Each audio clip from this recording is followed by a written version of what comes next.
Good afternoon, everybody. This is Steve Wilson at the Illinois State Water Survey at the University of Illinois.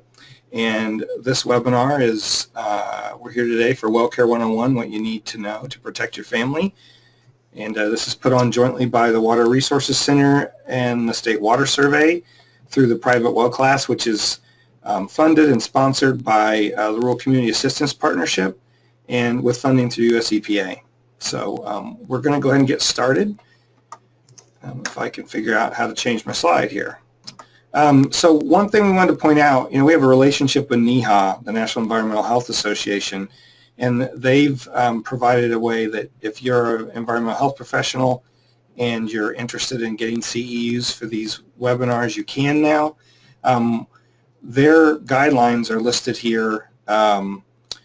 We deliver a number of these courses more than once a year because our primary audience is meant to be well owners. And so if you are an environmental health professional or sanitarian and you were on this class in March, then you can't get CEUs for it both from March and today unless your timetable has changed. And you can see here the example.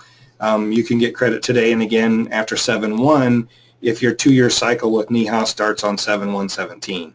And so we just want to point that out just because we're new to providing CEUs as part of this effort. Our relationship with NEHA is such that they've developed a version of our class, the 10-lesson class that we provide online for sanitarians where you can get CEUs there, and I'll talk about that more later. But as Katie's put down here at the bottom, we can provide a certificate of attendance for today, a copy of our slide deck, and the completed NEHA forms. And if your state has its own credentialing and you are a environmental health professional, you can also ask for that information to share with your state accreditation, and then it's up to them as far as whether they would approve that or not. So we just want to make that clear as we move forward because, as I said, some of these webinars will offer more than once in a year, and we don't want folks on here thinking they're going to get CEU credit and then find out that they can't get it twice. I will say, though, that this is different to some degree from the webinar in March just because at the end we answer people's questions that they've submitted in advance, and there are a number of questions that are different this time from last time, although there's also some of the same. All right. So about today's webinar, as I mentioned, we're funded, and our partner is RCAP, the Rural Community Assistance Partnership. They are a national technical assistance and training organization, and their staff actually are working on the ground in every state, and they have boots on the ground, if you will, to support well owners. And so we work at the University of Illinois. We developed the class, some of the materials they use, but there's more information on our website as far as taking the 10 lessons is give you a much better understanding of your well than this 1 hour webinar, 1.5 hour webinar. We also are recording the webinar today, and it will be available on our website and on YouTube probably sometime next week. So, and if you didn't submit questions, or if you have questions about anything that's said today, you can also submit questions in your GoToWebinar box that's over on mine. It's on the right side. There's a place there for questions and chat, one or the other, and you can submit questions there. Katie Hollenbeck is also on the call with the Water Resources Center. She'll be taking those questions and keeping track during the webinar today. And at the end, we'll try to get to those and answer them. I do want to also mention there's a handout listed here on your GoToWebinar tab, and that is the NEHA information that you'd need if you're trying to submit for CEUs. So again, this is funded through RCAP, the Rural Community Assistance Partnership, and the funding comes from the US EPA. So today's topic is really about well care, how to ensure your well safe, some maintenance best practices, and just some general information to help you better understand your well, some of the things you need to do in order to keep your well safe and your family safe. And so I'm Steve Wilson. I'm a groundwater hydrologist at the State Water Survey. I mentioned Katie Hollenbeck from the Water Resources Center is fielding the questions and is also part of our program. She does our newsletter. And Dan Webb is also here. He's the head of our Public Service Lab at the State Water Survey. And so when we get to the water quality related questions especially, Dan's a chemist. Our Public Service Lab until 2011, I believe, or maybe 2006 or so, allowed any well owner in Illinois to get their well tested for free for inorganics and metals as a taxpayer service. And our funding has been lowered, if you will, so now there's a charge for that service. But if you're an Illinois well owner, you still can get a lot of information for very little money through our lab. And also then you have us, some of the groundwater section folks who can help provide additional resources and information based on well logs and that sort of stuff. So we'll be here throughout. Dan's waiting patiently till we get to the question part of this, and a number of the questions today that we received in advance are about water quality or treatment, and that's got an expert here for that. So a couple things to remember. Private wells are not regulated, and that's 99% true. There are a few small places in the country, usually a county, where they have changed their rules, or a local health district where they've decided to make private wells follow the same rules as a public water system. But over most of the country and in most states, as a private well owner, you're on your own to make sure your water's safe and that your system is maintained. So you can't go by how it tastes, how it looks, or if it has any smell.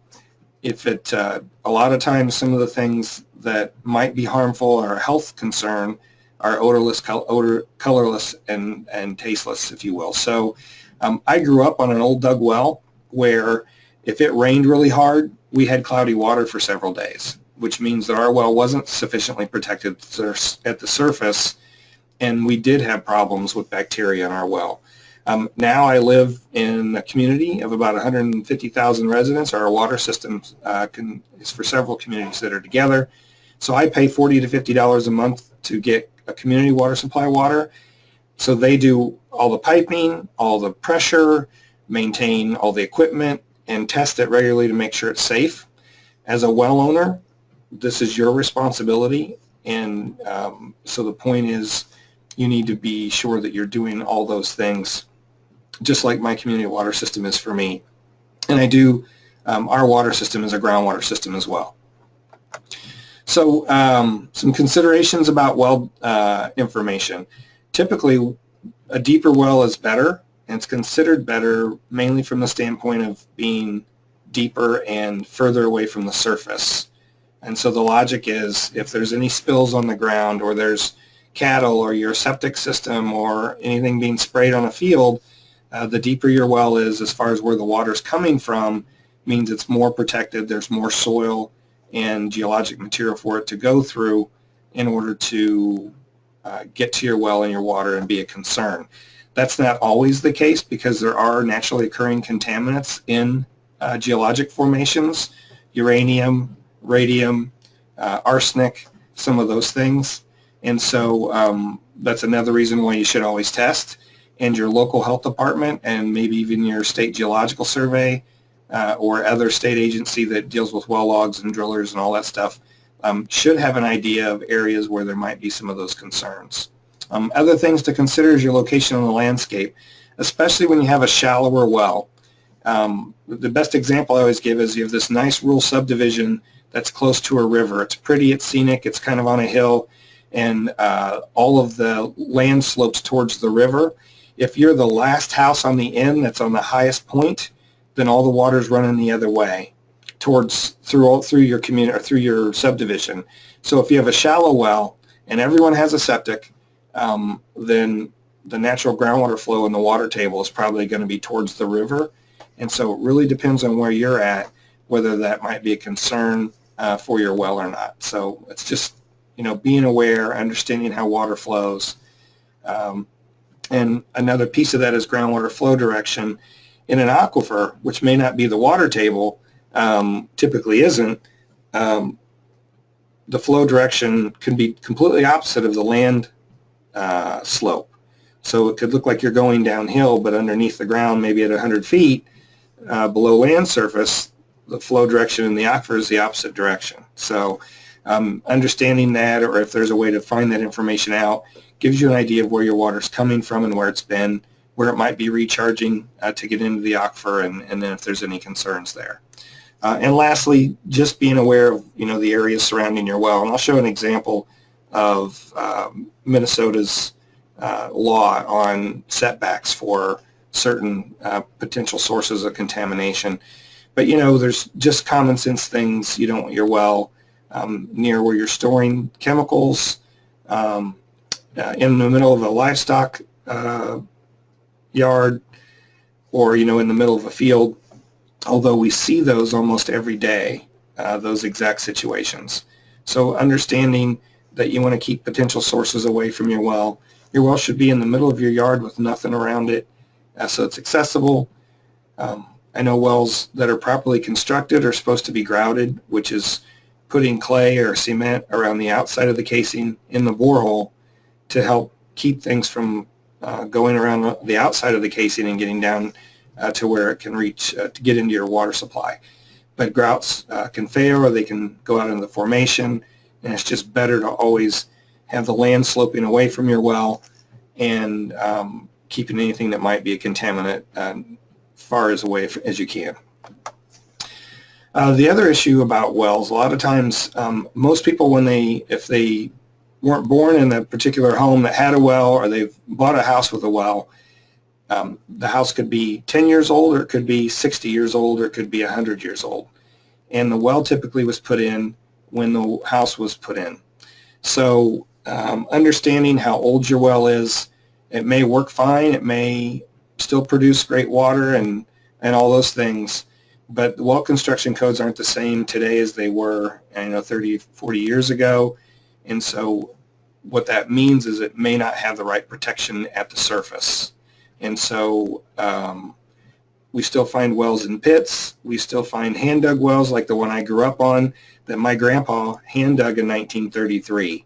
And so when you run into those situations, you need to make sure that you're doing your due diligence to sample and make sure that the water is safe to drink.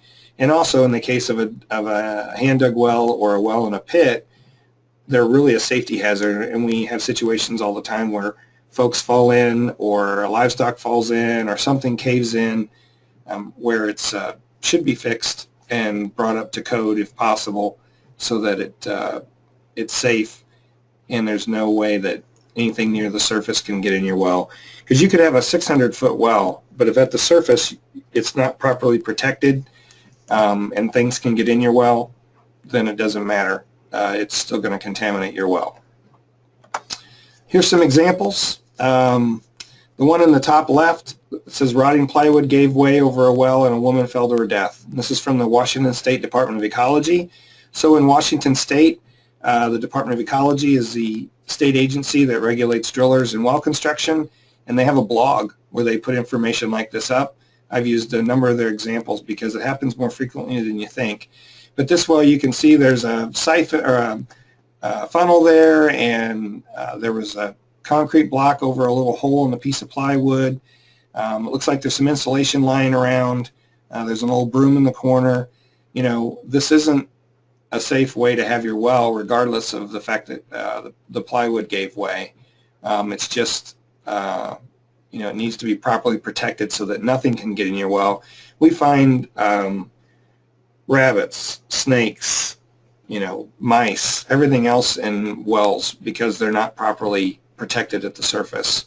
And you can see on the picture on the bottom is kind of the same thing. This is a dug well that has 2x10s laid across it with pieces of tin over top of that with concrete blocks holding it all down. And you can see the junction box for the pump and those pieces of those posts that are sticking up that look like they've been rubbed raw have been rubbed raw because they're scratching posts for cattle. So you have cattle using those to scratch their backs, and everything's right there next to the well, and it's a shallow dug well. Things can seep into the ground right there. You can see how up on the right side of the picture it looks like it might be a little muddy, and so there's likely water infiltrating right in from near the surface. and that's a cornfield above that. And so heavy rainfall, things can seep down and get in the ground close by, where it's much more likely to be a risk and get into your well and the water you're pumping to your house. And the one on the upper right, that's a goat fell in a well.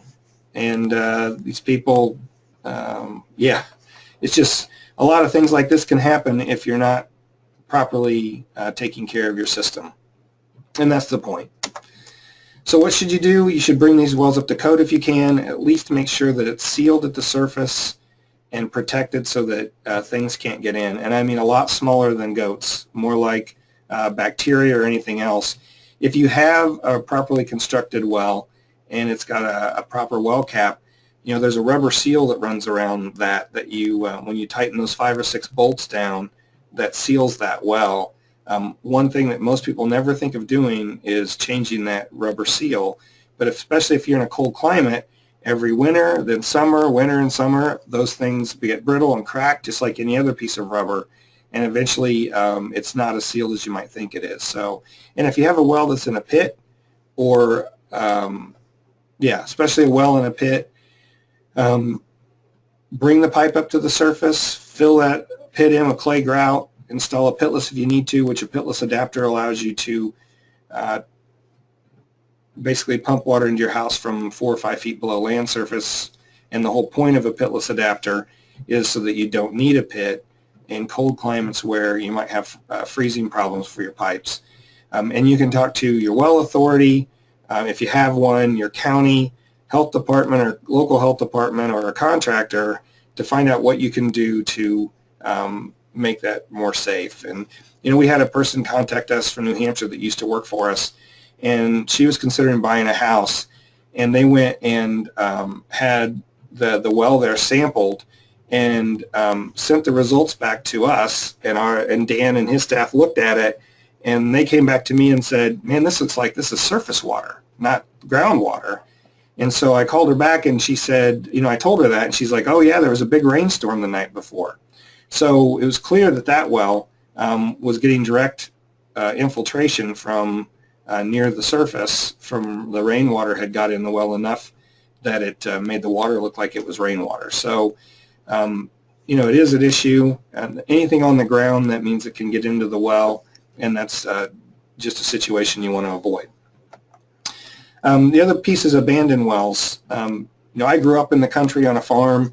We had an old dug well that was my grandpa had drilled or had hand dug. But in a lot of cases, you go to a farm and they've got a nice drilled well, but that old hand dug well from the 30s or earlier is still there somewhere. Some cases people are using it maybe for their garden, or they've got it out by the barn so they use it for their livestock. But in a lot of cases, it's been forgotten, and maybe it's 2 or 3 owners ago, and no one knows it's even there. So those are a risk, and they're also a safety hazard, and they're also a liability. If you have a well like that, you need to properly abandon it. And typically that just means filling it in with cement and gravel and grout. If not, someone falls in it and gets hurt. It could be your liability, or it could be one of your family members.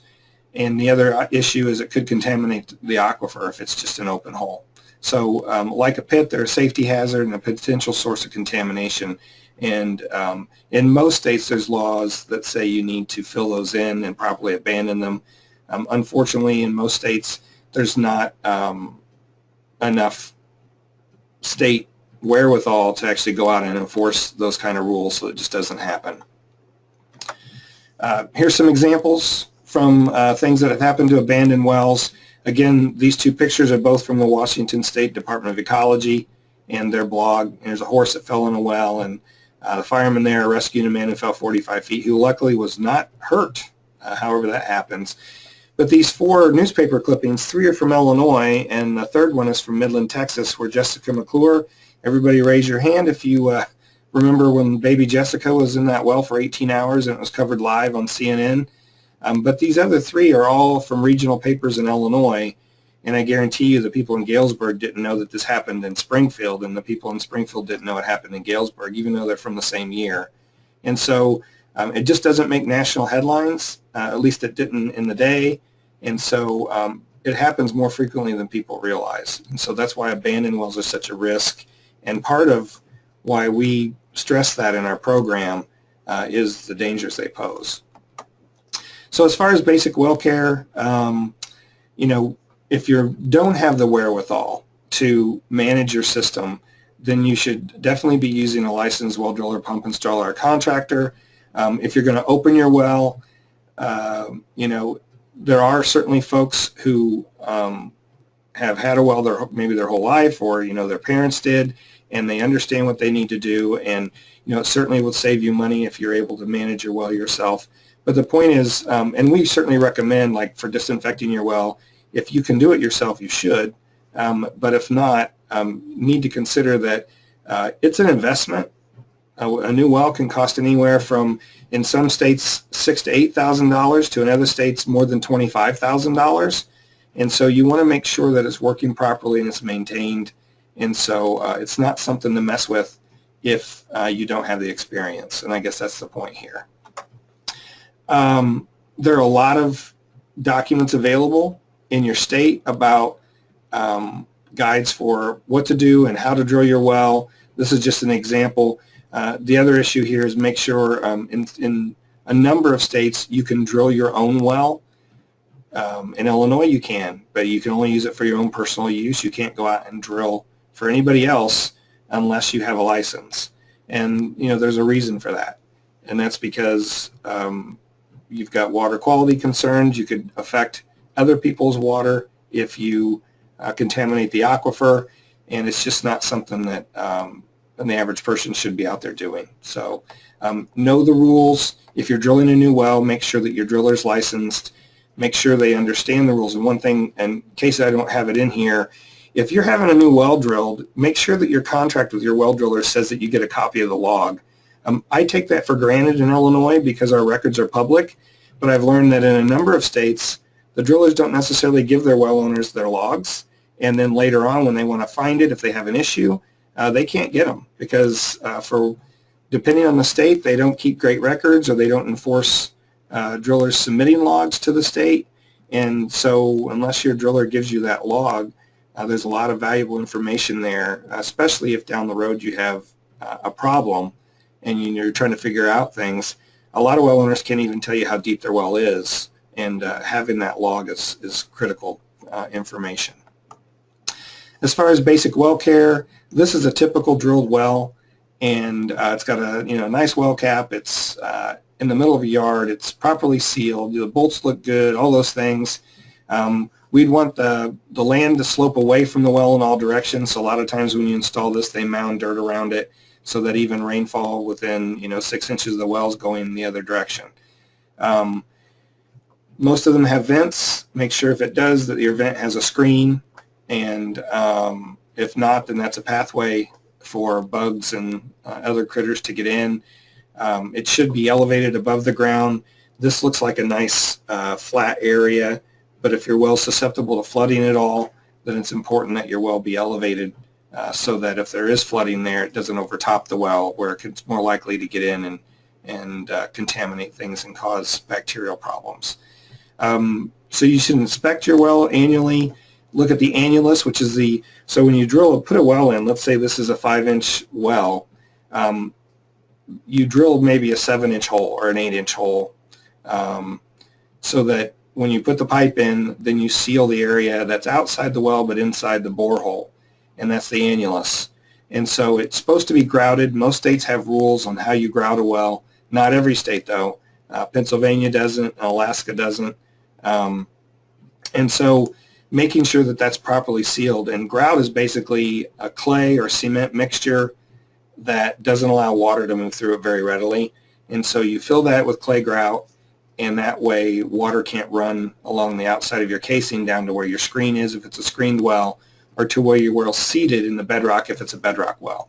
So, and being a farm kid, seeing this PVC well, I guarantee you if I was mowing every week with a riding mower, there's going to be a time or two where I nick that and catch it. If with PVC, it can become brittle and crack, or you can actually just cut a small hole in it And if that happens, it needs to be fixed, because that's another pathway into the well when it rains, or if a bird happened to be sitting on top of there, and those sorts of things. So it's just good to inspect it, make sure that you understand that your well's still sealed properly. And where the green meets the white, that's where that rubber seal goes. And so you should inspect that, and if it looks like that rubber seal, which you can see and feel on the outside, might be getting brittle, you should have it replaced. So I mentioned earlier, Minnesota, this is just one example. Most states have a document like this that talks about setbacks.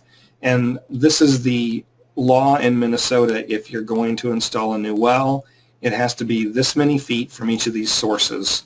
And I use this as an example mainly because it's pretty thorough. It shows almost everything that's a possibility. And so some of them are very short distances. It shows a kennel 20 feet away, that sort of thing. And those are minimum distances. And the reason you want to, in my opinion, you want to be further away, as far away from some of these things as you can, especially some of the more detrimental things like a septic tank. So if you have a shallower well and your septic tank's within 50 feet, I think in Illinois it's 75 feet. But they set these minimum distances just to ensure there's some protection. And in some cases, a lot may be so small that you don't have a lot of choice. And that's why these numbers are the way they are. But you want to be as far away from some of those things as you can be.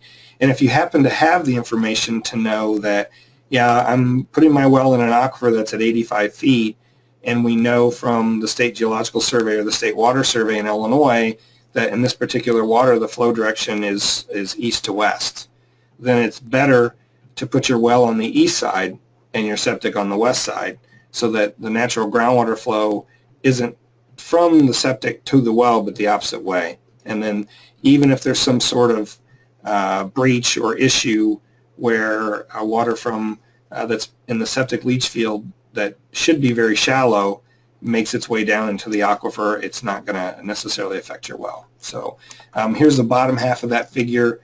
And they even say, 3 feet from buildings or building overhang. That's common sense, just so that if you do have to have work done and you have on your well, that a well driller, a contractor can get a rig or, something over top of the well, maybe to pull your pump or that sort of thing. We've come across wells that are in basements because that's what was done in the old days, and they still use the same well. I was out measuring water levels in wells as part of a project we had back in the late 80s, and I went to this house and asked them, we had a log for their well, and I asked them where their well was, and they're like, oh, well, it's under our garage. They'd actually buried their well with a pitless and buried everything so that it wasn't at the surface, and then poured a concrete slab over the whole thing to put a garage in. So not understanding that as soon as they have any kind of well problem, that they wouldn't be able to access that, and they were probably going to have to put in a new well. So a lot of folks just don't understand what it means to be a well owner, and so in those cases, at least having an idea of where your well should be located and how to protect it from other sources is important. As far as your septic system, we do a septic webinar every year. This one, it's going to be in July. And last year we had about 400 people register for it. And, you can ask questions in advance, right, when you register for our webinars. We had at least 20 people ask us, how do I find my septic tank? So that means they don't even know where it's at. So they're not doing any maintenance. They're not checking anything to make sure that it's working properly. And your septic system is really a wastewater treatment system. It also has to be maintained just like your well does. It needs to be checked to see how full it's getting. And the way this works, like in the diagram here, this is a 2-compartment septic tank. So on the left, it's coming from your house into the septic tank. You can see the debris at the bottom of the tank, and then there's a little bit floating on top. So what happens is the septic tank acts as a separator. It separates the solids. They either drop to the bottom, or if they're less dense, they stay on top. And then it goes to the second tank in this situation, whereas you're putting more into it, There's bacteria in the septic tank that are breaking things down, and then it eventually goes out the right side and goes to your septic field, where it can be dispersed in a gravel bed, and it percolates into the ground where more bacteria can work on it and render the entire thing harmless. And as a system, it's a great system. It works. It uses natural bacteria.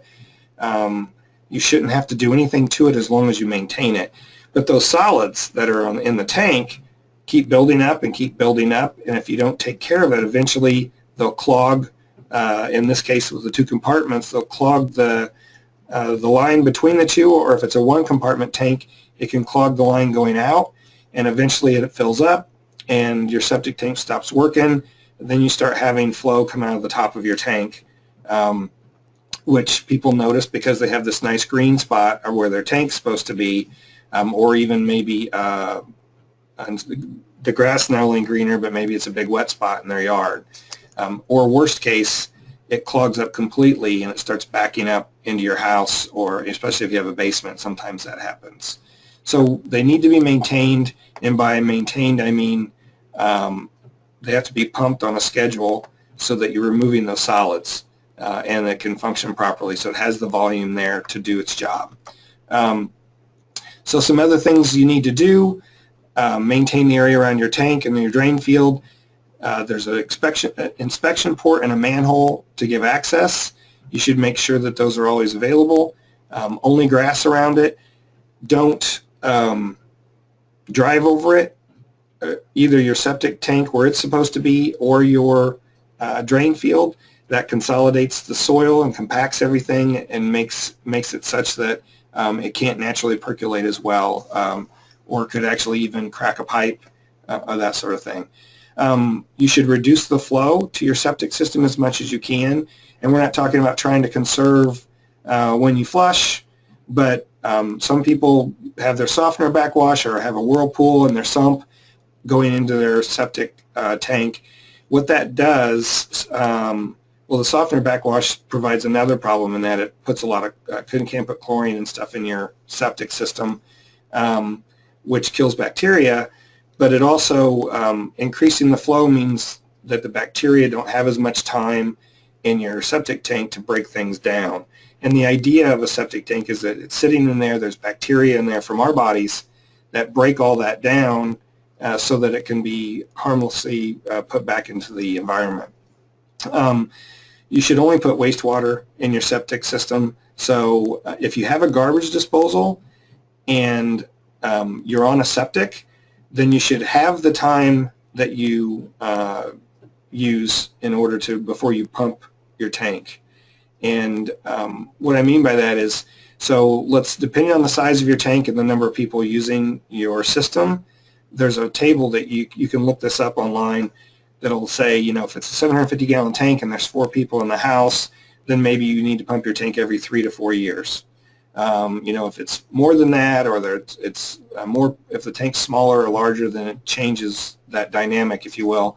But if you have a garbage disposal, the bacteria in your septic tank break down the material you put in there that's biodegradable. But when you put raw vegetables that are broken up and things like that, or eggshells, it takes a lot longer for them to break down, and what ends up happening is those things end up in the bottom in the solids among all the mush. So they don't get broken down, and they fill up your tank much quicker. So you really should not have a garbage disposal if you have a septic tank. And that's just good practice. The other side of that is, don't put pills, paint, or anything else man-made down your drain, your toilet. When you flush, if you've got, your kid was sick and you have a whole bunch of pills left over and it's all like some amoxicillin or some other kind of antibiotic, what's that do? It kills bacteria. So you put that in your septic system, you could disrupt the natural process there that's breaking down material. Inspect your tank regularly to measure the solids. You can ask a septic professional how to do that yourself, or you can have someone come out and check it, but you don't want your tank to fill up with solids. And then again, as I mentioned before, pump it on a regular schedule. That could be anywhere from 2 to 5 or 6 years. I've had people try to tell me that they use an additive in their septic system and they haven't had to pump it for 20 years. And my advice to them is just wait, because one, your system works most efficiently naturally. You don't need to add any additives. And two, it will fill up. And maybe there's a reason it hasn't, or maybe you haven't noticed, but eventually it's going to fill up and either back up into your home, or it's going to stop working properly. And that could mean it plugs up your distribution system, your drain field, and when that happens, the only thing you can do is start over. So you're digging the entire thing up, or you're moving to a new spot and putting in a whole new system. As far as testing, you should test your well annually, or anytime the well's been opened, where you've given an opportunity for things to get in your well, or if you notice anything different about your well, the water starts tasting different, or it has a color, all those things, then you should test your well to make sure that it's safe. And so what do you test for? Well, it really depends on your situation. You may know that, I have a bedrock well, and it's in this aquifer that is known to have arsenic, so my county told me we should always be testing for arsenic. If you're in Rhode Island, I'll show an example, it might be beryllium, which is, there's all kinds of things. You should always go to your county or local health department and ask, is there anything I need to be concerned about in this area related to a natural occurring contaminant? And also ask other folks, your state agencies, your neighbors, your driller, co-op extension, as well as your local health department. In almost the entire country, there might be a few local areas where it's different, and you can check on this, but in most areas, like in every county in Illinois, the county health department has no ability to stop you from drinking your well water. So if you have your well tested and it's got 150 ppb of arsenic and the standard is 10 for a community water supply, you should take the sample to them and ask for their advice. They're health professionals, that's their job, and their job is to try to protect your health and help you understand, they will certainly encourage you not to drink that water, but they can't say, no, you can't drink this. And so, use them as a resource and let them help you.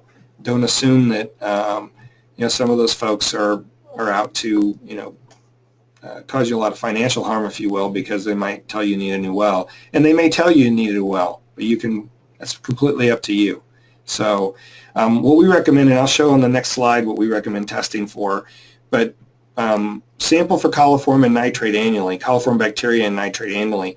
They're very ubiquitous in the shallow environment. So if you find high nitrate or you have coliform bacteria, you shouldn't have either of those things in your well. And if you do, it likely means there's a pathway into your well. So nitrate itself is much more risky for babies or pregnant women because it causes blue baby syndrome. And that's where the body isn't able to break down the nitrate, and it becomes nitrite, and it can bond to your hemoglobin instead of oxygen, and that's why babies turn blue whenever they drink water that's high in nitrate. And coliform bacteria means there's a pathway in, but coliform itself isn't necessarily harmful. It's E. coli and other bacteria that sometimes are harmful. So they're easy to detect, is why they're considered indicator analytes. And so we use those to say, if you have either of these things at elevated levels, or if you have bacteria or elevated nitrate, it's likely you have some kind of breach in your well near the surface that's allowing things in, and that just means that something else could get in as well. And so it's really meant to be a way to, as a warning, that you might need to do something to better protect your well, or that sort of thing. There's also information, depending on where you live, available from your state or maybe even local agencies.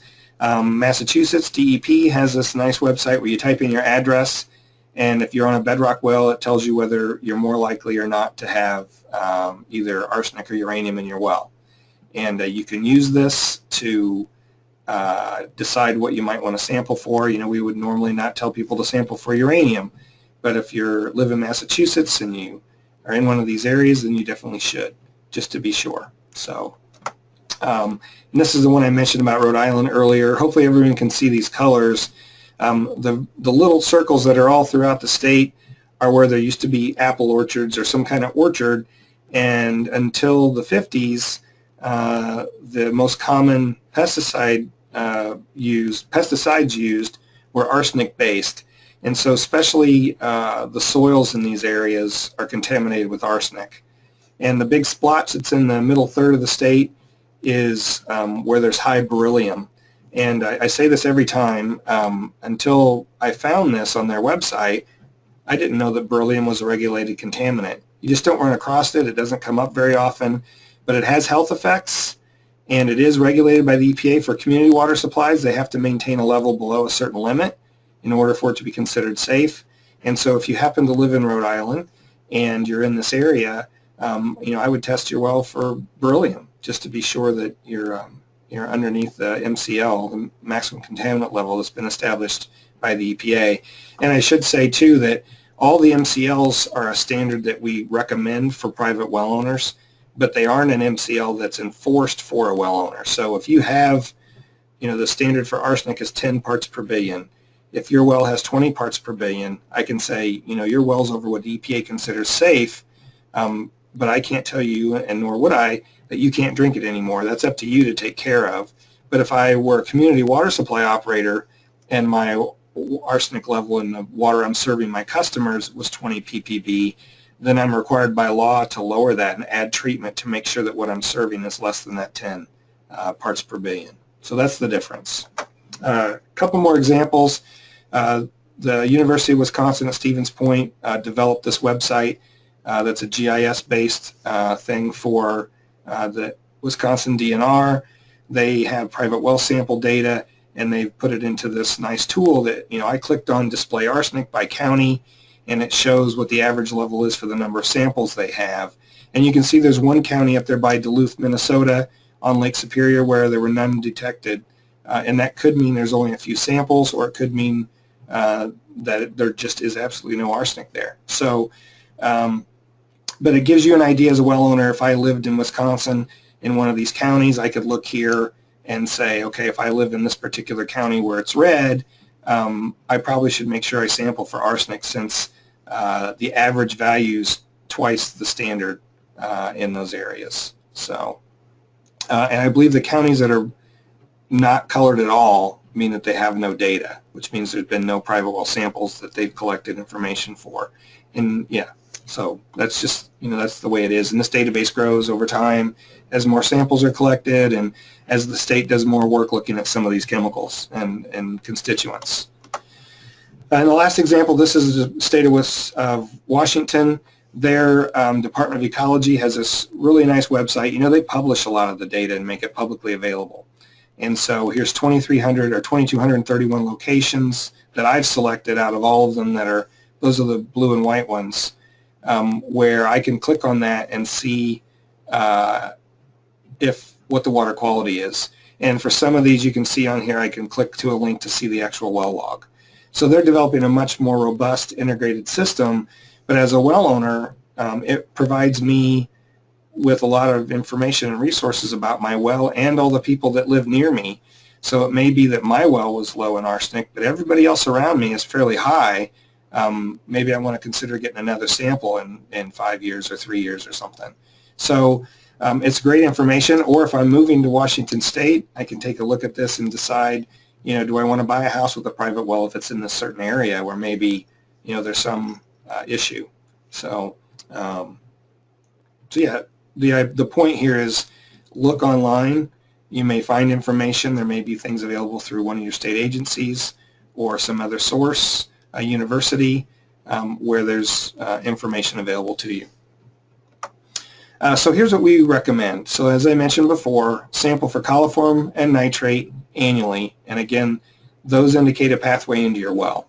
If you've never sampled your well, and then we recommend this list depending on, there's things like zinc and cadmium if you have galvanized piping in your system, copper, certainly if you have copper piping in your house, so that this kind of gives you an idea like the pH. If the pH is low, then it's more corrosive water. That could be a red flag, and you might especially have galvanized piping, your home's older, it could even have lead piping. Those are a concern.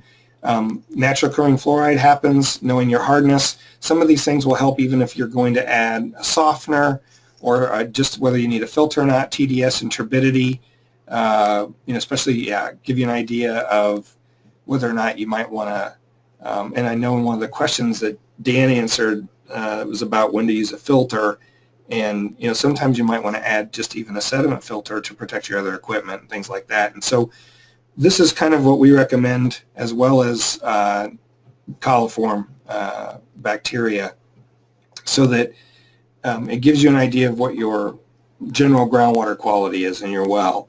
And I use the example of arsenic, but it works for pH or some of these other constituents as well. Groundwater is slow to change, and so unless there's been a significant change in the aquifer, or it's the aquifer is influenced by surface conditions regularly.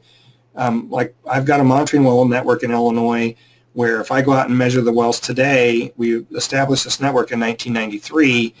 They've been sampled maybe 3 or 4 times over between 5 and 10 year periods. And in one well, if the arsenic's around 40 ppb, it's almost right on that every time. So it's maybe between 36 and 44 or something like that, and all the values. Whereas, and that's the way it should be. pH the same way. If nothing's changed with the aquifer and everything else is equal, then the pH of that groundwater should be very similar every time you sample it. So, and we'll show an example of that here in the questions, but how that can change. So it's just what we recommend. We've vetted this through a number of folks, but your local agency or your local health department may have a different set of constituents that they recommend. Again, you may be in a state that typically has radium or uranium or some other constituent, then they may say that should be part of our natural list. I think it's Rhode Island, they recommend testing for a certain solvent because they have the highest concentration of plants that make that stuff in the country. And so they've made it part of what they test for. So it just depends. And again, work with your state and local health department to get that information. So where do you get it analyzed? Well, every state accredits labs through an EPA program to ensure the quality of sample analysis. So if you can, try to use a well or a lab that's on that list. And not every lab that's not accredited is doesn't do good work. There's a number of university labs like ours, and there's one at Texas A&M, there's one at Virginia Tech, where they do a lot of private well sampling to help folks out in their states, but they're not accredited just because of the costs involved with maintaining that accreditation. So like our lab, I know, follows all the EPA procedures and methodologies. They do blanks and duplicates and all the things that a good lab's supposed to do. We just aren't technically certified anymore. We were 20 years ago because of the costs associated with trying to stay accredited. But you need to identify those places, and they're few and far between, which is why we basically recommend to folks nationwide that you should use an accredited lab. And the US EPA has a list on their website. I'm not sure I included that in my notes here, but you can search for accredited labs in US EPA and it'll come up. As far as what lab to use, maybe it's a private lab or you're using a state lab, but either way, when you call them to get information, they should be able to explain everything you need to do, maybe even send you the kit, or in some cases come out and do the sampling for you. But ask questions. If they say to you, what do you want to test for? And like, well, that's why I'm calling you. I'm hoping you can help me understand what I need to test for. If they aren't able to do that and can't provide you that information, I'd find another lab because the lab should be knowledgeable on what's going on, especially in their state or their area, and should understand, a lot of the samples that they do are groundwater samples, and so they should have an understanding of, what things they might want you to test for, besides what's on our list, if you will. So, and as I said, ask questions until you're satisfied, and again, the lab should provide everything for you. If they're doing their job, they should be able to provide you bottles with instructions, how soon you need to return it. Some of these samples only have a 24-hour holding time, and they're supposed to be stored on ice, and so they should give you all that information. so that you're following a procedure that's considered, quote, the standard. As far as interpreting results, you can use websites or documents online, as I've said here, to get an idea of what your results are, but we certainly recommend you take your water sample to your local health department to get a qualified answer from a health professional, especially if there's anything that shows up that could be over an MCL that's considered a red flag or maybe have a health risk associated with it. We also recommend you should probably resample to confirm. So it could be that, somebody slipped a digit as far as instead of, 10, it's actually 1, or, it's instead of 100 point. Yeah. So it's always good to resample before getting too alarmed. Sometimes labs make mistakes, or maybe you made a mistake whenever you're doing this, if you did the sample yourself. But if you do find things in your well, like if you do find coliform bacteria, then you should do an E. coli test to make sure that it's not E. coli as well. And if so, that's another issue. That means that there are E. coli are the bacteria that live in our bodies and the bodies of animals. And so that means there could be a septic or a livestock issue. But if you test your well and it has coliform, then you should boil your water until you can get it chlorinated or disinfected. So there's the New Hampshire Department of Environmental Services, has developed this tool. It's called the VWellinformed Guide. And they developed this with a grant from CDC, the Centers for Disease Control, but it's their state agency that works with well owners, and they've developed this tool that allows you to put in information about your water test results, and it gives you information on what that means.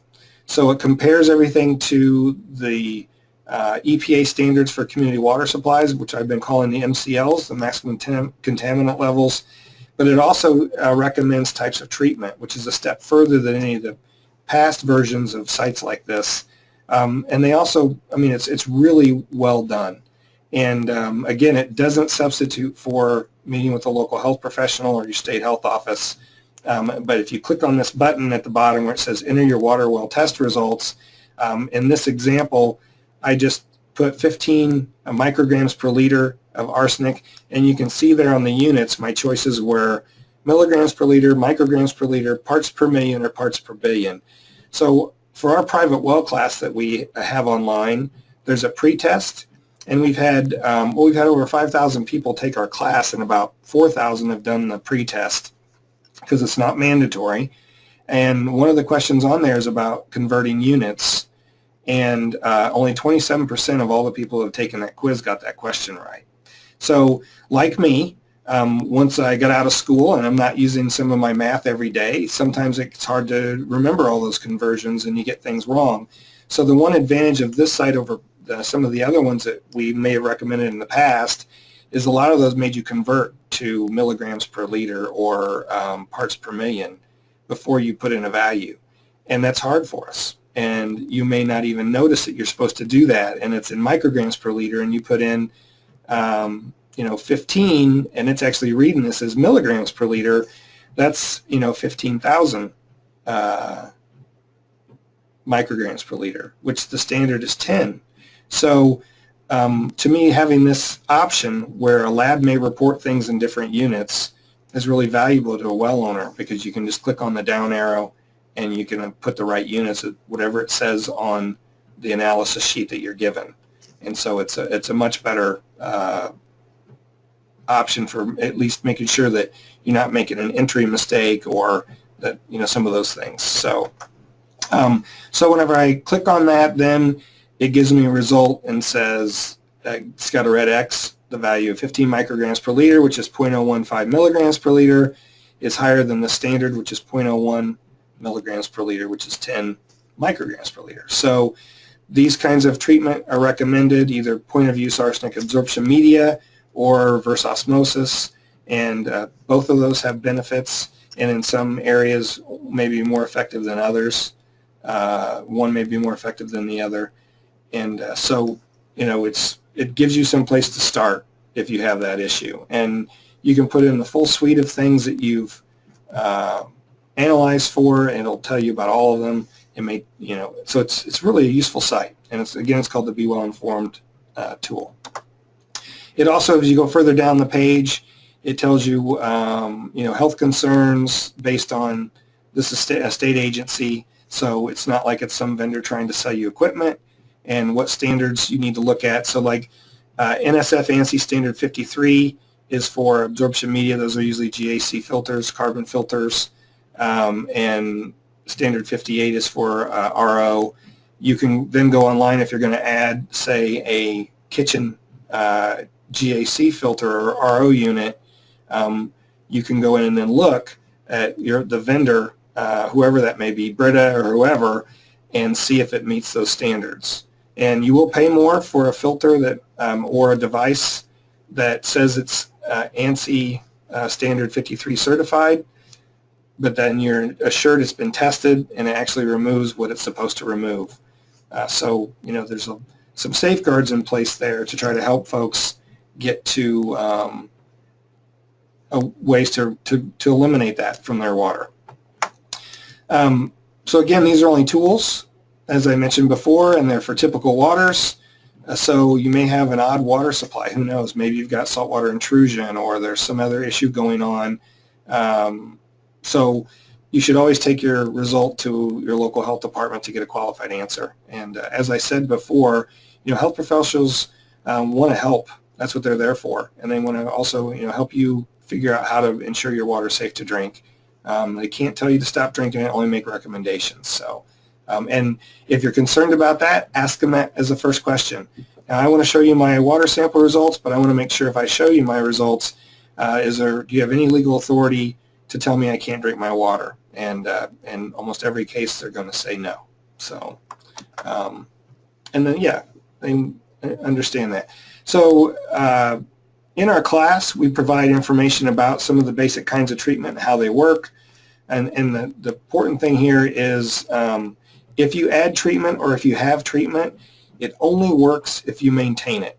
So if you have a filter and you haven't changed it in 3 or 4 months, I guarantee you, or longer, it's clogged and it's bypassing the filter. So you might as well not have anything there. And even worse, some of those things like a filter cartridge can harbor bacteria. So it could actually be contributing to poor water quality if you're not maintaining it. When I first started the private well class almost 5 years ago, one of the state agencies actually recommended that we don't include information about treatment because this one person in particular, he said in their experience, more people don't maintain their equipment and it causes them more problems than if they didn't have the equipment on there at all. We decided not to do that. We do include information about treatment because our class is set up so that, you really have to want to learn in order to really take it. It's not for someone who's looking for an answer to a quick question. It's for a well owner that wants to be a better steward of their well and protect their aquifer and protect their family. And so, these are folks that are more likely to actually maintain their equipment and understand that they need to add it if they do. So, but the message is be sure you maintain things if you're using any kind of treatment. So, so that's all I have as far as for the class today. But we've got a number of questions, and I think we answered a little over half of them that we got in. And so we're going to go through those, and Dan is going to join us. He's probably muted right now. We'll try to answer as many of those as we can. And if we don't answer your question, you can email us. And I know when I get to the end, it'll say what our email address is. It's info@privatewellclass.org. It's also on our webpage. But and we do have an FAQ. We've actually got it built. We just haven't launched it. That's got a lot of the questions on it that you can search through. That'll be available very soon. So, and if you have questions about what I've talked about so far, again, use the question or chat box, and Katie's monitoring that, and we can look at those at the end. So, okay, so first question we got was, how long does it take for nitrogen applied to a field to reach a water table? Okay, so this can really vary, and it really depends on the site conditions, but it can be from a few hours, depending on what happens, to never. And, the idea behind adding nitrogen to a cornfield, per se, is so that the crops can use it. And especially fall application of nitrogen it's supposed to sit in the soil and make it available in the spring when you plant your crops, right? It's supposed to be broken down by then and ready to use in an available form. So it's not meant to be going down into the water table. That does happen, which is why we use nitrate as a kind of an indicator. And in most shallow aquifers in Illinois, because we're an agricultural state, you're going to see higher levels of nitrogen or nitrate than you would in a very deep aquifer, and not necessarily over any kind of standard, but we consider background to be about 3 parts per million, and some cases you find it, we find a lot of wells with 6 or 8 or somewhere in there. So if it's applied properly and the right amount, then it really should be minimal getting into the water table. But all that said, you could have a sandy soil or a karst environment where karst is like is dolomitic limestone or limestone bedrock that's very dissolvable. So that's where southern Illinois, Indiana, Kentucky, Tennessee, there are a lot of caves, and that's a lot of karst environment there, where as water goes into the ground, it creates small, through the cracks, it makes the cracks bigger. They eventually become caves. There's sinkholes. And if you're in a karst area like in southern Illinois, when it rains, whatever's on the surface goes down into the aquifer, and that's just the way it is. So if you're in a very sandy soil, or if you're in a karst environment, a heavy rainstorm could push nitrogen down into the water table, in less than a day, if not quicker, after it's applied. And so that's just a situation that can happen. But I do want to point out that, the water table isn't necessarily where your water's coming from. In Illinois, like where I live in Champaign, the water table, if I dug down with a shovel, I'd hit water where it would be, the hole would be, have a water surface in it at 7 feet. But that's all clay. It's not water. I can put a well in at 7 feet and get usable amount of water out of that. I could pump it for about 10 seconds and then it'd be dry until it slowly seep back in. And so unless you're on a shallow Duggar bored well, or if you have an aquifer where it's sandy all the way to the surface and the aquifer is basically at the surface, your well should not be getting its water from the water table. If your well is 200 feet deep and it's a sand and gravel well, typically the screen is at the bottom of the well. So the only place water is coming in is that bottom 5 to 10 feet where the screen is in that case. So I just wanted to note, we only have a question like this. It's hard to determine what you meant by that. And, reaching the water table does not mean it's necessarily contaminating your well. And I guess that's my point. Contamination near a garbage dump. How do I know if a well is contaminated that's close to a garbage dump? Well, the only way to be sure is to test. And you can look a lot of times for landfills and stuff. They have their own monitoring wells, and maybe you can find that information if it's publicly available. To look at flow direction, it might say that, the flow is away from your home, but when you start pumping your well, you reduce the pressure there and the water levels go down, and it could change the flow and it could be coming towards your well. So it really doesn't matter which side of the landfill you're on.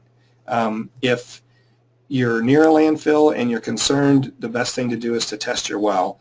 And probably the easiest to detect and the most common types of solids that you'd find are chloride or total dissolved solids.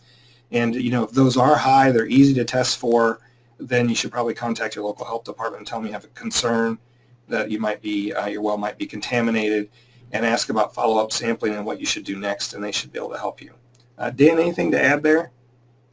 No, I was just thinking about that. I'm not 100% sure what to expect out of landfills. Hopefully you don't find various chemicals, but I suppose if you were, like volatile organic chemicals or solvents, but if you were to find something that's not usual in the water, especially if you read stories about it or talked to local health departments, then those are some other things you could monitor for. But I don't really have too much to add there. All right. Yeah, and like testing for VOCs is pretty expensive, and some of the things are harder to detect. And this is really meant to be like a first cut, because if there is leachate getting through the liner, if it's an old landfill that doesn't have a liner, then some of these other things, as Dan said, not common to a typical groundwater, should show up. Dan, go ahead. Okay, the question is, we use a filter and softener to deal with iron, manganese, sulfur, and hardness, but we have iron bacteria problems that keep coming back even after shock chlorination. What can we do? When I've talked to a lot of people, if bacteria or iron bacteria keep coming back, it seems like the general answer is you're going to have to move to some type of a continuous disinfection. A couple of the most common types are chlorine and UV light disinfection. Seems like we're seeing UV more and more these days. I think it's easier, no disinfection byproducts, things like that. Chlorine tanks usually would have a residence time, and you can talk to your dealers about those. And there's probably some other things you can do too, but well, a lot of well owners don't want to use chlorine because they just don't want to have that taste. They like the well water the way it tastes, and so with UV you don't have that issue as well. So yeah, that's all I have on that, I guess. All right. So as far as where to sample and why, I wanted to go through what our lab does and what Dan does. And is it okay if I take this, Dan? Sure. Yeah, right. Thanks. So what our lab does, when a well owner calls us, they talk to Dan or one of his staff, and he asks, where the well is and asks information about their well. So do they have treatment? How deep is it? Where's it located? All that stuff. And if it turns out they have some kind of treatment or there's some other oddity, like if the house is more than 50 years old, and then maybe he'll ask you to also sample for lead, some of those sorts of things. But if they have any kind of treatment, he typically has them collect two sets of samples, one from an outside tap that would be before any kind of treatment, so that's really a representative sample of the natural groundwater or well water, and then one at the kitchen tap that's after any kind of treatment, softener, RO, whatever it might be, filter, to get a representative sample of what they're actually drinking. And, they can be very, very different. And, with the type of piping you have in your house and the treatment may change the chemistry. So we always try to recommend to people that they try to do both of those things. And for us, the reason our lab does that is because as a groundwater hydrologist and scientist that researches groundwater, it's important for us to understand what the natural water quality is in the aquifer. And so one of the functions of our lab really is to provide some of that data that help us understand, which aquifers have certain things. Like we know the Muhammad aquifer in, Tazewell and McLean County has more arsenic in it than it might have over closer to us in Champaign County, which is 100 miles away. It's the same aquifer, but it's different sources of mineralogy. And so, we've learned that because of some of the things our lab does. So I'm going to show a couple examples of the differences that we see real quick. And just to give you an idea of how different your water quality can be and how it's to your benefit as a well owner to actually have both sets of data. And that's kind of my point. So this is a sample of a private well near Champaign. And I guess the things to point out here are that the sodium's 25.9, the turbidity's 29.8 over on the right side. Towards the bottom on the right, the hardness is 351 milligrams per liter. So this is the natural water quality. It's before any kind of treatment. And then if I go to the one that was sampled after that, through their treatment, they have a filter and a softener. So you can see that over on the right side, the turbidity's dropped to 0.5, the pH really didn't change, and the hardness dropped from 351 to 0.68. So the softener did its job, their filter did its job with the turbidity, and the one thing to note is this person's using a typical salt softener, and so the sodium went from 25 to 198. And, why is that important? For a lot of folks, especially older folks, being on a low sodium diet is important. And so your doctor may say, well, you don't want to be drinking water with 198 milligrams of sodium in it. And it's something you wouldn't consider, that your treatment system is actually changing the chemistry and causing that sort of issue. And so to go further here, this person also has an RO system, and they were able to sample in this past that as well, where RO removes most things, but you can see with all the less than signs, that means it's below the detection limit for our lab. But the one thing to note is that the pH changed from 8.10 to 6.23. So it's made this water more acidic just by running it through an RO system. You're taking out some of the buffering of the natural mineralogy, I'm not good at explaining that. Dan might want to Yeah, it explain that more. lowers the pH. Go ahead. I'm sorry. No, that's okay. But I mean, it's an unintended consequence almost. And if you, they're not as common, but some people, instead of having a point of use RO unit underneath their kitchen sink, they may have a point of entry RO unit at where it comes into the house. And if that's the case, then if they have copper piping or lead solder, the house is older. Now, 6.23 is not very low per se, but if you started out with water that was, say, around 7 or 6.5, and then you ran it through an RO and it lowered it to 5, that may cause leaching of some metals. And that's where, understanding those things is important, just to protect yourself. Anything to add? No, that's fine, Steve. Yep. It probably won't. Yeah, that's fine. Yep. Okay, so the other big thing is well disinfection. So we get a lot of questions almost every time about, should I just put chlorine bleach down my well? And I just used the one from the last time we did this rather than the exact question I got this time. But the bottom line is we find all the time where drillers told me to put chlorine down my well once a month, or,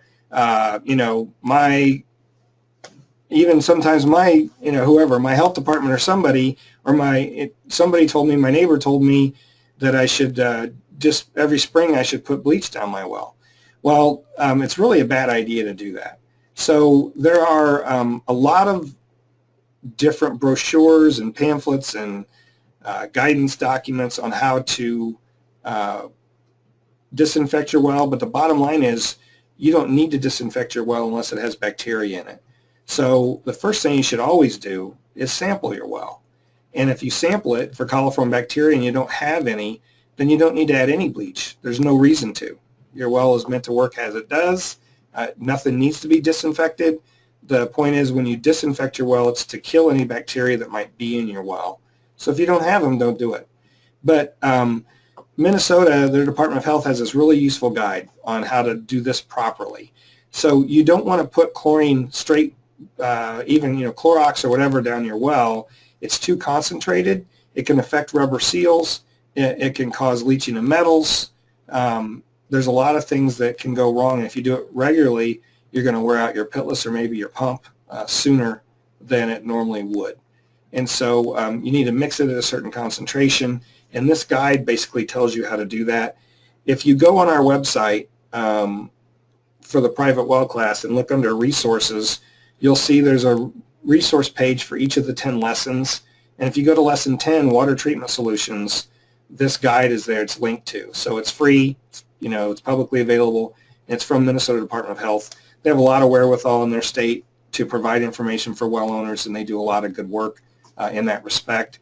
And which is why we picked this one out of about 60 that we looked at as far as the best approach to disinfecting your well. And it tells you, depending on the diameter of your well, how much chlorine you need to use, depending on the depth, and then you need to mix it in a bucket so that you're mixing it at a certain concentration, so that you're not putting more than about 200 or 300. I think that's right, 200 or 300 ppm of chlorine. Yeah, that's right, Steve. Yeah, I'm trying to. It's not here. I thought it was on this page. So it walks you through the whole thing, how to mix it up, how long to let it sit, how to make sure you're getting chlorine through the whole system, all those things. Even turn your power off initially. All the safety features that you need to consider. And all it does say that here. It says at least 50 parts per million, but I think they're looking for more like 150 to 200. And so that, yeah. So it even has information on what to do about your treatment equipment, because you don't want to put a lot of chlorine through something that's going to cause a problem. And I recommend going to the Water Quality Association webpage for more information, especially on some of the information specifically for certain types of treatment equipment. They represent the manufacturers that make that equipment, and you can find a lot of those resources there. But a lot of times you're going to bypass it while you're doing this flushing or doing this disinfection. It's about 8 pages long, I think, and it follows, it's a best practices guide in our book, and it's what we recommend to well owners. And if it looks, if you get this guide and you look at it and it's like, man, this is a lot for me to try to do, then you should call someone, a contractor or well driller, and ask them to come out and disinfect your well for you. So, and they should follow all the same rules. And, well drillers are used to doing things in some cases. They've done things the same way for the last 30 years, that sort of thing. Be engaged with your well owner, your well driller. Tell them, hey, I want you to do it this way. And, I wouldn't have any qualms doing that if it were me. I know that. So, okay, go ahead, Dan. Okay, we had a question about, do we have any information on the practical use and effectiveness of Sterilene? And personally, I didn't even really know what this was. I probably should have known, but when I looked out online, it looks like it's the active ingredient is the primary. It's called, I don't know if we have it listed on the answer here, but it's okay, sodium dichloroisocyanurate. It's basically, it looks to be the same as the ingredient used in the like camping pellets for emergency disinfection of water. In some of the stuff that the World Health Organization put online, they do list it for disinfection of swimming pools and food industry and disinfection of water. It seems to be it's primarily for emergencies. I should say, and more recently. Oh, let's see. Yeah. There were some sites that indicated the EPA had approved it. This is primarily, I think, UNICEF. I'm not 100% sure if it's the United States EPA or a separate EPA, but it does look like it is used for disinfection, but primarily it seems to be referenced in emergency situations. So I don't know if it's needing more study on health effects or byproducts or things like that. I just really wasn't sure, didn't really have a experience to give a really detailed answer here, but yeah, and if someone's really interested in this, and I'm not sure what the advantage would be, but we can look into this more and follow up. And if you'd like us to do that, we'd be glad to. Just let us know. And they can you can look up some of the trade names or synonyms. I've seen it referenced as NADCC or sodium trochlosine. That might be some other things people might want to look up, or like I say, sodium dichloroisocyanurate. All right. Okay. Okay, so go ahead. Okay. We had a question about how does the pH affect chlorine.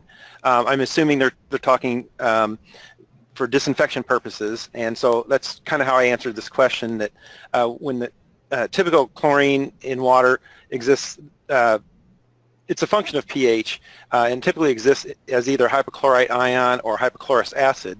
And generally, they say that the hypochlorous acid is a significantly better disinfectant. So you want it to be in the hypochlorous acid form. They say they're about equal at a pH of about 7.5. If the pH is too high, like above 8, then primarily you're going to be looking at the hypochlorite ion form, and so you're going to have decreased effectiveness of your what am I trying to say, disinfection. At lower pH, generally the answer is at lower pH values you're going to have more HOCl. That's the hypochlorous acid. I did say less than a pH of about 5. That really probably is more like around 3 or 4. You'll start seeing chlorine gas form, which you don't want the toxic chlorine gas to be formed. I don't think too many people are going to be adjusting their pH down that low anyway. I think you'd have other issues with things dissolving or some corrosion starting to happen. It seems like most sites will probably recommend a pH of around 5 to 7, maybe 7.5. I don't know how practical it is. I don't think I usually see people recommending, when you see these disinfection instructions, my guess is that they're not going to have people adjust the pH too much, especially if they don't have a good handle on monitoring the pH. Yeah. I don't think it would be practical from one sense, but I don't.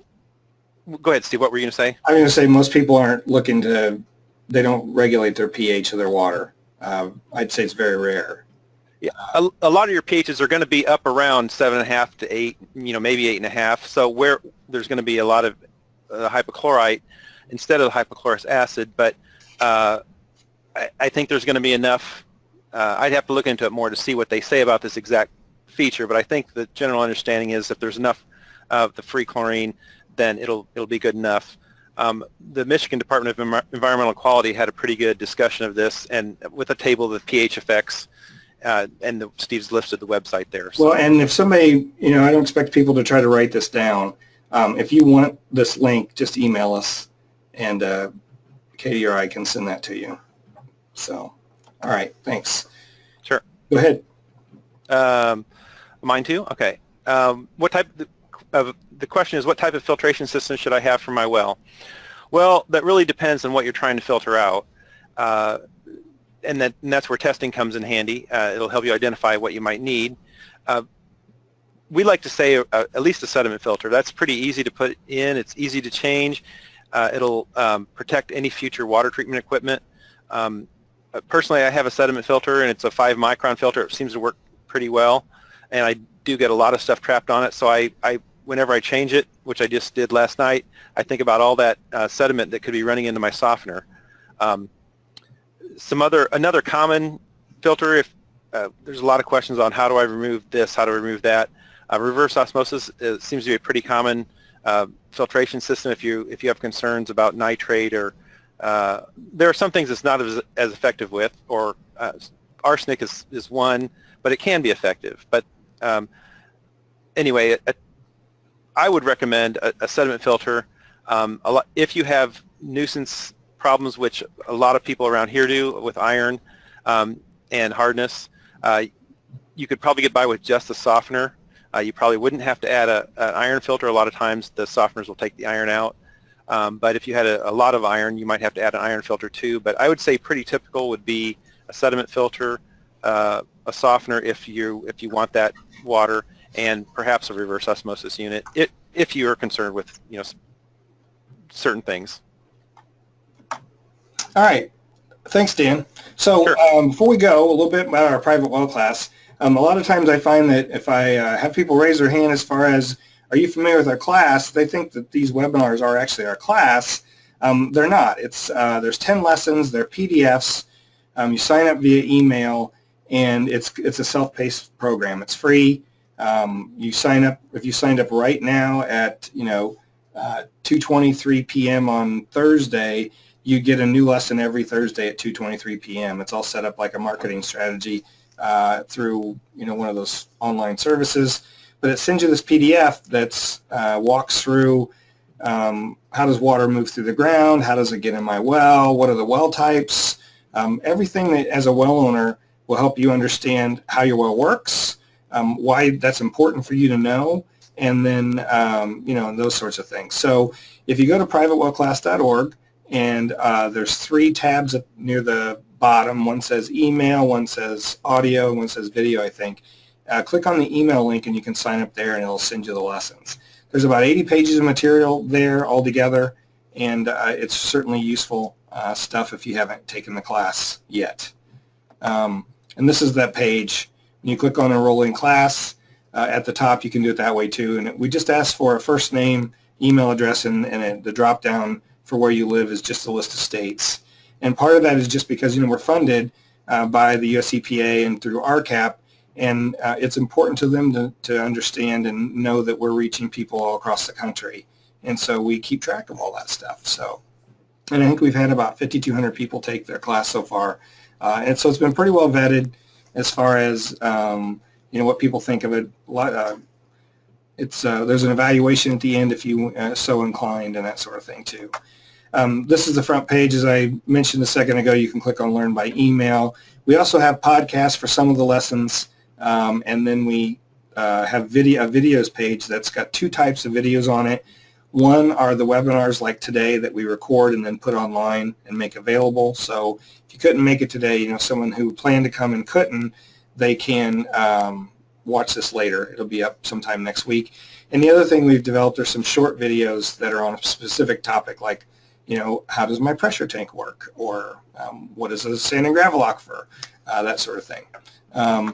So along with the lessons, I mentioned lesson 10 earlier has, you can go to the resource library page and see these lessons where this, lesson 1 is called the science of groundwater, lesson 2 is called groundwater and well contamination. We've listed a lot of extra resources that we've found along the way that are all free and publicly available on the internet, and these are links to those documents from whoever hosts them. So, Cornell Cooperative Extension in New York has done a lot of work in the 90s developing materials for well owners. Most of those are still really great documents. I mean, groundwater doesn't change, and so we used a number of those in the early lessons to kind of, they're just really well written. Lyle Raymond is the author of a number of those, and it's a great explanation of how things work. And so we certainly recommend you take a look at that and go through those. And like I said, for lesson 10, we list that disinfection guide that Minnesota Department of Health has. So there's a lot of useful stuff there. It's one of the more popular things that people do when they take our class. We ask them in the follow-up, hey, did you use any of these guides, or did you go look at any of this information? A lot of folks have. So, it's also another way to look at, somebody else's take on some of these issues. I mentioned webinars. Like today we record, so last August we did this webinar on lead, and so if you're interested in whether or not lead may be an issue for your home, we've put together a webinar that included information from US EPA and one of their staff, and Kelsey Piper, who's Dr. Kelsey Piper. She's at Virginia Tech and has been involved in a lot of the lead issues around the country, and so they graciously gave us some of their slides to use, and we put together what we think is a pretty good presentation on the basics that you need to be concerned with as a well owner. If you might have any kind of lead risk, depending on when your home's built and that sort of thing. I mentioned, how does my private well system work? A number of these are really popular. I did mention how does my pressure tank work. It's had over 100,000 hits since January of 16. And so a lot of people are interested in their water pressure, is what we've learned from that, and how they might be able to improve that.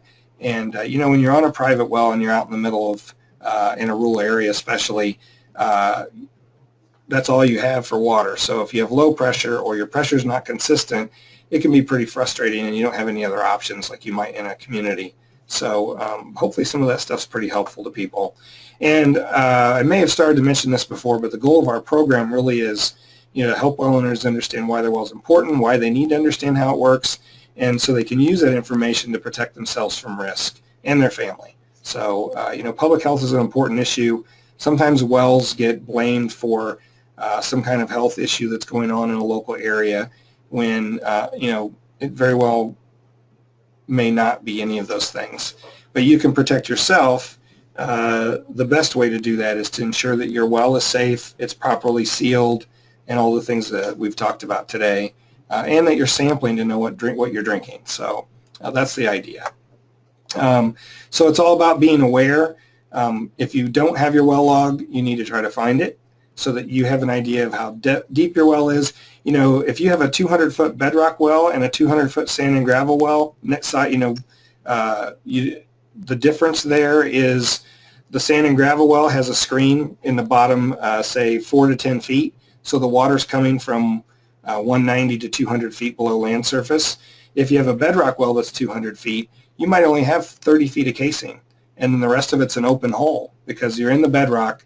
It doesn't need a casing, and so their water can come into your well at 31 feet, and that's a much different risk than coming in at 190. So you need to know where your water's coming from, if it's a shallow well, if there are any naturally occurring contaminants. All those things in our class help you understand so that when you do have an issue, your water comes out brown one day, or it has a funny odor, you can ask better questions and you know who to contact. So, and I guess lastly, it's you need to sample your well. Some people have only sampled it once ever. It's estimated that 2/3 or more people have never sampled their well, and it's just groundwater can be. A lot of people assume groundwater is just safe, and that's not necessarily the case. Most wells end up being safe, and we're not trying to be alarmist here. I grew up on a well. We promote use of wells, but you need to take care of yourself. And it's like sometimes when people don't go to the dentist, even though they need to, they don't want to know that they have a cavity or whatever. You need to know that information, and so you're in the best position to do something if you need to. And in all likelihood, you won't have to do anything in the first place. So that's what I have. We do have a number of questions that people have asked today while we've been on the call.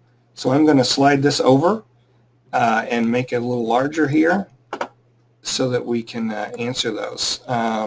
So the first question, and I know Dan had to leave at 2:30, and so he may be leaving us. Let's see, are there any here that, I guess question 2, Dan, are you still there? Yeah, I am. So can I go ahead? The annual screen. Yeah. The question 2 is, so can I do the annual screening test for coliform nitrate myself, and then if labs indicate a problem, get a test from a certified lab? I'm not really aware of coliform tests that you can do yourself, but I have to admit I'm not aware of everything on the market. I'd never even thought about this question before. You can do nitrate tests if you go to a pet shop, and I know that you can test aquarium water for nitrates. My personal take on it that it's probably not as I don't really want to knock those quick tests, but the nitrate testing should be fairly cheap. I would just go to a lab instead of trying to do it yourself.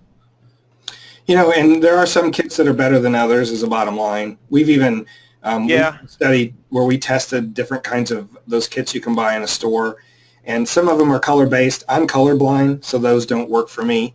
But, besides that kind of issue, some of them will measure a range just to give you an idea. So for some things, like for arsenic, if it shows that you have arsenic, that's enough for me to know that I need to go and test. But as far as coliform and nitrate, like Dan said, I don't remember getting that question either. I know most of the time the coliform testing, you have to incubate the sample to get the colonies to grow and stuff, right? So yeah, I think so. They have some quick tests that might be 24-hour tests.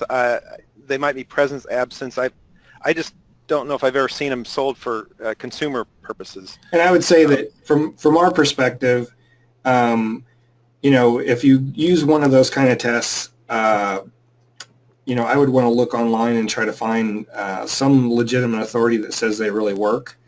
In absence of that, if you used one of those and it said you had that, then that's great. You should go ahead and sample. But if you used one of those and it said you didn't, I don't know that I'd even trust that it really meant that there wasn't those things there. Steve, that's a great point. I've got a kit here. I've got a test strip thing right in front of me, and I'm just looking at the levels, the distinction, the resolution, I guess is what you'd call it. The resolution between 0 and 20 is the first color tab, and I can barely tell the difference. I think what people will find is that it's not going to be as sensitive as they really should be.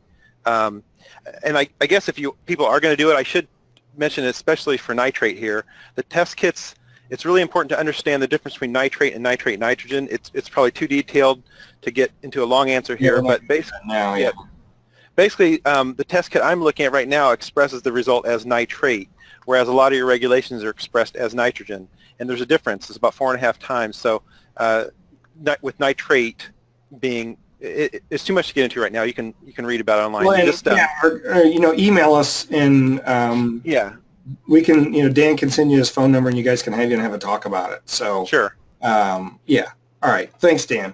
Sure. Any other chemistry questions? Not that I see here. So okay. All right. Hey, good luck with the rest of the webinar. Thank you. Okay, so the first question here is what depth range is a shallow well, a mid-level well, and a deep well? There is no specific range. If I'm in an area where, and you can't go by well depth alone. As I mentioned before, a 200-foot sand and gravel well is much different than a 200-foot bedrock well. I know in New York State, for instance, there's a lot of wells that are 200 or 300 feet deep in order to have enough water, but they may only have 15 feet of casing. So if the bedrock's at the surface and it's fractured so that it's got cracks in it, anything from the surface can get down 15 feet and then get into the well bore, which is basically an open hole in the bedrock. So it's like a big round crack in the bedrock all the way down.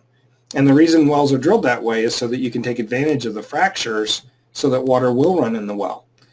Just because, a sand and gravel well, however thick the sand is, all the pore space between the sand grains is full of water. So typically that's around 30%. So if you have 100 feet of sand and it's full of water, it's probably got 30 feet of water and 70 feet of sand if you could separate the two. Where in a bedrock well, it's just the cracks and the fissures in a lot of cases where the water's stored. And so it's coming from further away, it's coming from shallow. And so you can't go by that.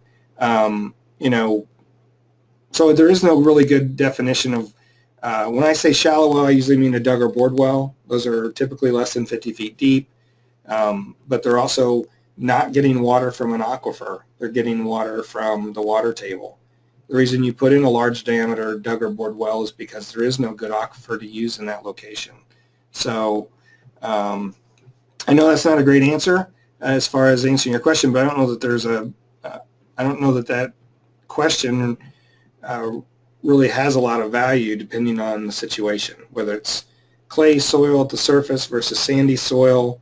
All those things matter and have to come into play when you're talking about risks and how the surface might influence the water in your well.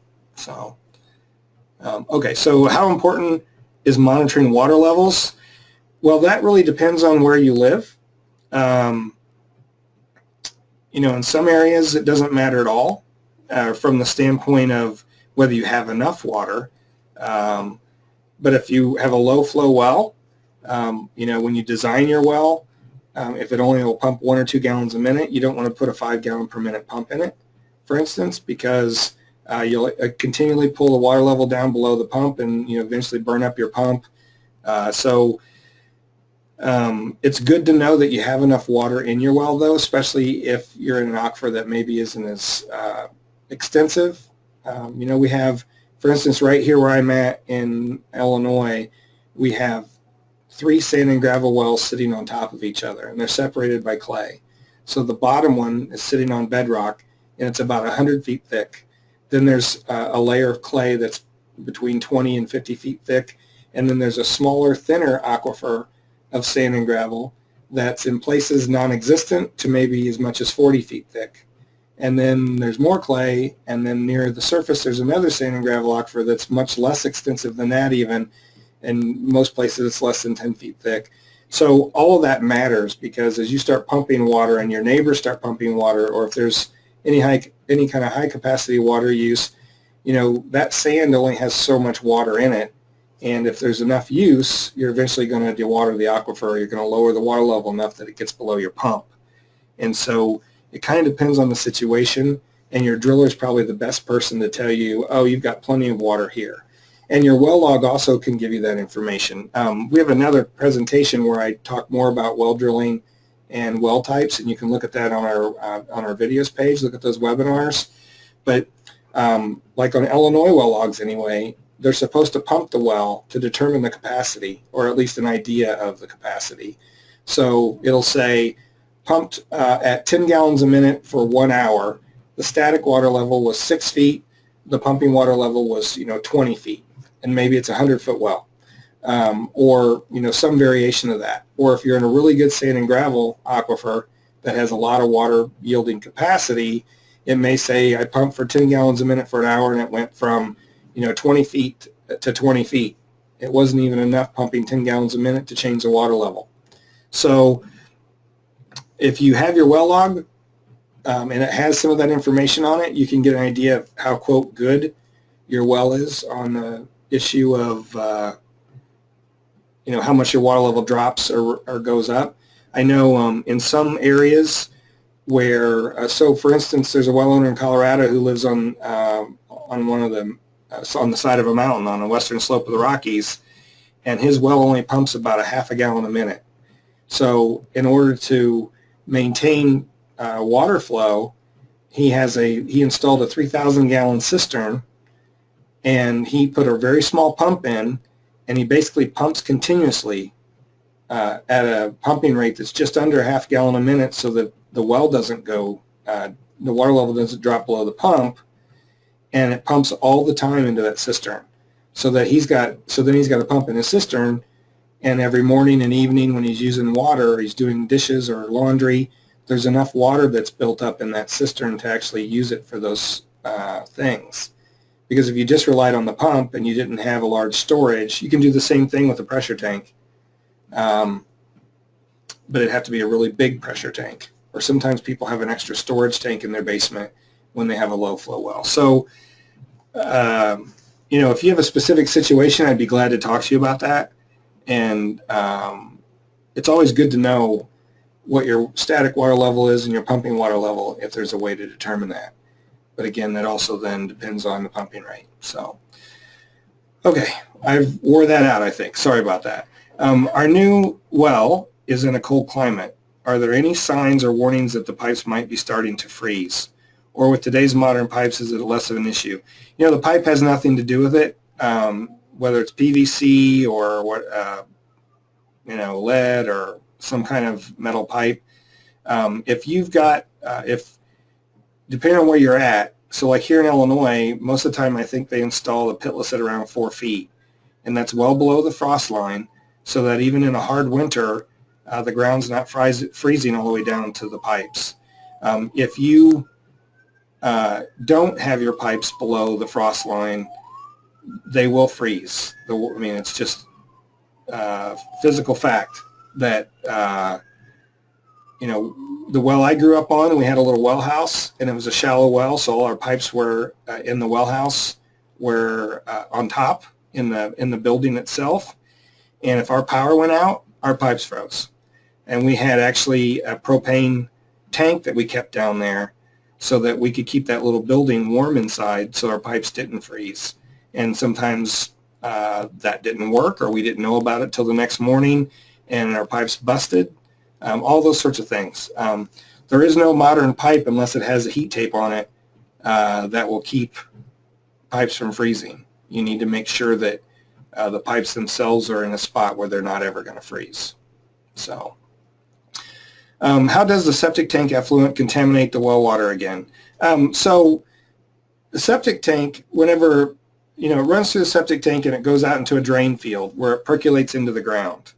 So if you're either not maintaining that and the tank overflows under the ground, or if there's so much running through your system and your well's too close to your drain field, then you can contaminate your well, because there is bacteria in the effluent coming out of your septic tank, right? It's our human waste and everything else. So that's why there's a setback. And the best thing to do is to make sure that your well is far enough away from your septic that that's not going to be an issue. It doesn't necessarily contaminate it. There's 17 million private wells out there in the country, it's estimated, and there's probably at least that many septic systems, if not more, just because there are some towns, small rural communities of maybe 50 to 100 homes that have a community drinking water supply and provide, drinking water based on the Safe Drinking Water Act, but they don't have a sewer system, so that all those homes are on septic. So it can contaminate it because it's too close to the well's shallow, the water's coming from near the water table, and or there's some sort of pathway between the two.